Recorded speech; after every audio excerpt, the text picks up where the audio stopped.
Sa ikalawang sunod na araw, tumaas muli ang mga bagong kaso ng COVID-19.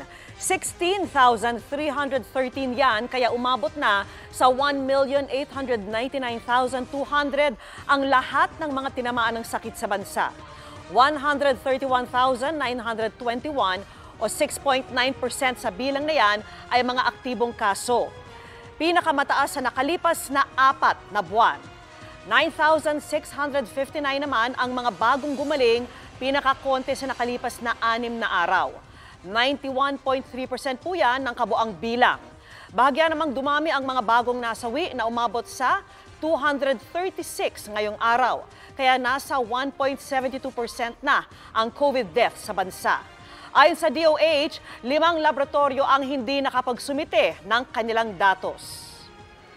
Hindi natutulog ang mga balita. Kaya para sa pinakasariwang balita, mag-subscribe kayo sa aming YouTube channel. Para sa mga kapuso abroad, pwede nyo rin kaming makasama sa GMA Pinoy TV at sa www.gmanews.tv.